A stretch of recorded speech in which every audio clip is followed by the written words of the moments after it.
বেগম খালেদা জিয়ার মৃত্যুতে নারায়ণগঞ্জ মহানগর যুব দলের শোক সভা ও দোয়া মাহফিল অনুষ্ঠিত। সাবেক প্রধানমন্ত্রী ও বাংলাদেশ জাতীয়তাবাদী দল বিএনপির চেয়ারপারসন দেশনেত্রী বেগম খালেদা জিয়ার ইন্তেকালে নারায়ণগঞ্জ মহানগর যুব দলের উদ্যোগে দোয়া ও মোনাজাতের আয়োজন করা হয়।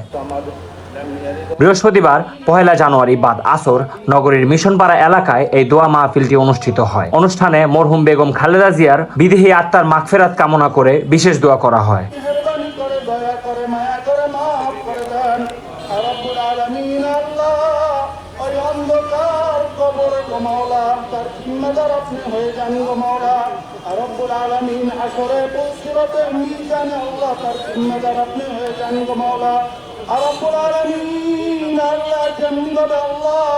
আমাদের বাংলাদেশকে আল্লাহ রব্বুল আলামিন জিম্মাদার হয়ে আল্লাহ এই দেশকে আল্লাহ গণতন্ত্রকে আল্লাহ রক্ষা করে মাওলা। আপনার দরবারে সারা বিশ্বে দোয়া চলতেছে মাওলা রব্বুল আলামিন। জানি না কোন এক বান্দা আল্লাহ নেত্রীর জন্য দোকানে হাত উঠাইয়া চোখের পানি ছেড়ে দোয়া করতেছে মাওলা।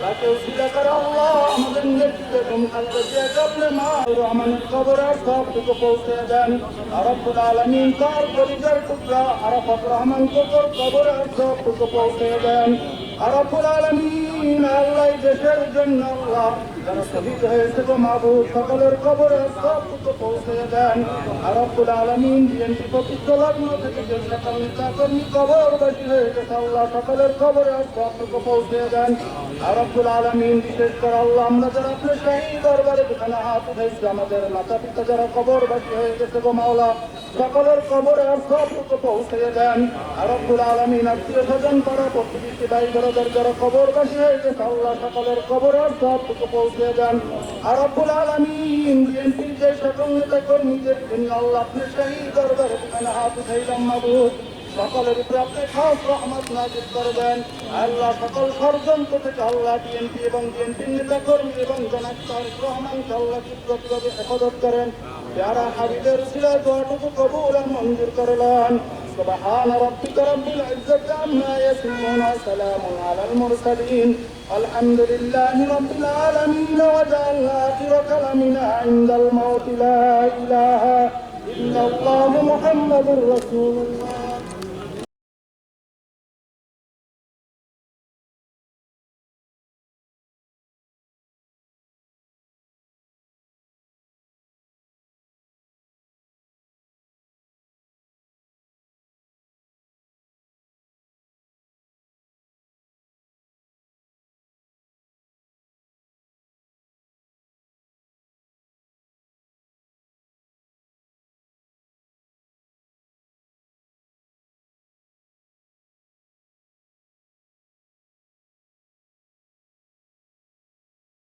এই সময় উপস্থিত ছিলেন নারায়ণগঞ্জ মহানগর যুব দলের এই সময়